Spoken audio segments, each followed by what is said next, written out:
Saving money seems simple, right? But actually investing it for the long haul? Well, that's a whole other story. Today, we're going to dig into a fascinating paradox. We've known the basic rules for building wealth for almost 100 years, but most of us still find it incredibly hard to follow them. Let's figure out why. Check this out. This quote is from the 1926 classic, The Richest Man in Babylon. And the advice is so simple, it's brilliant. Pay yourself first. Just save at least 10% of every single dollar you earn. It's pretty much the most fundamental rule of personal finance, and it's been around forever. So this old book lays out a surprisingly simple blueprint for getting wealthy, and it's all based on just a few timeless ideas. The steps are really clear. First, you save your money. Second, you get a handle on your spending. Figure out what's a need versus a want. And third, you put your savings to work through investing. The blueprint is incredibly simple. So why isn't everyone rich? And that right there is the big puzzle we're trying to solve today. We have the rules, but something just stops us from actually doing it. The problem isn't that we don't know what to do, it's that we don't understand why we're not doing it. I mean, when you look at the actual data, you see this widespread avoidance of stock investing, even among people who definitely have the money for it. This tells us the barrier isn't just about not having enough cash, it's something way deeper. Get this. Research found that 55% of Dutch households with at least 60,000 euros in assets, and that's the wealthiest 20% of the country, still don't own a single stock. They have the money, but they choose to just let it sit in savings. The big question is, why? Well, it turns out the biggest roadblock might not be in our bank accounts. It's in our heads. This isn't about math or spreadsheets. It's about the stereotypes we carry around with us. So there's this really fascinating paper from 2023 called Proud to Not Own Stocks that digs right into this. The researchers talked to almost 8,500 people in 11 different countries, and they found something pretty wild. The decision to invest, it's not just a financial one. It's deeply, deeply tied to our sense of who we are. What the study uncovered was this powerful, widespread stereotype. As you can see, people who own stocks are seen as more greedy, more like gamblers, and more selfish than people who don't.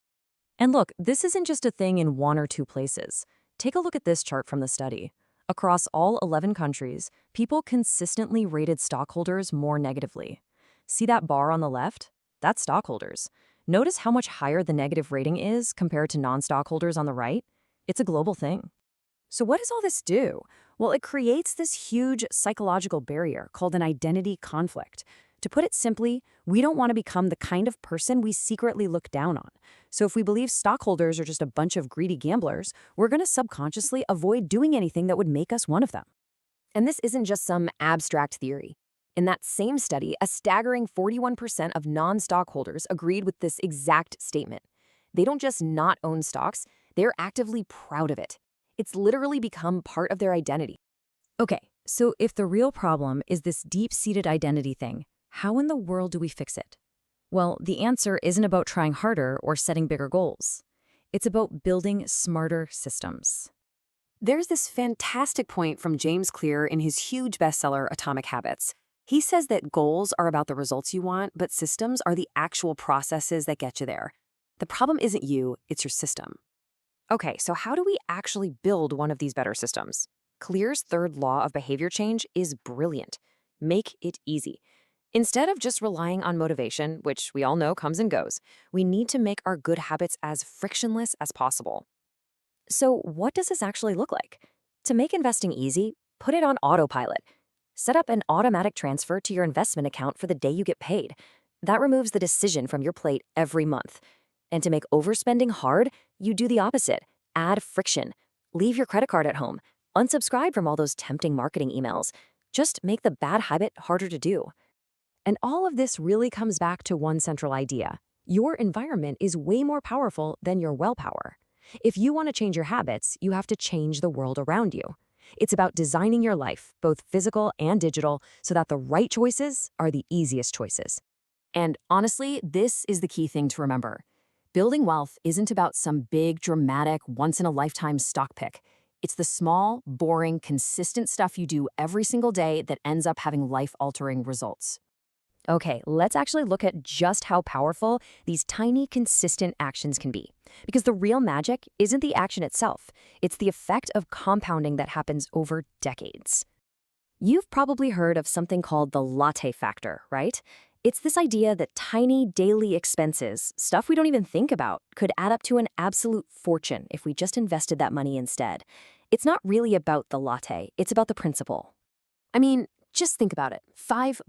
That's a coffee, a snack, an impulse buy you forget about 2 minutes later. But that same $5, if you invested it every single day, would grow into an absolutely life-changing amount of money over a career, all thanks to the incredible power of compounding. And this quote just ties it all together perfectly, doesn't it? Just like money multiplies in an investment account, our little daily habits multiply to shape the person we become. Small efforts don't just add up, they literally multiply. So when you boil it all down, the secret to building wealth, it isn't really a secret at all, is it? We've had the simple rules for 100 years.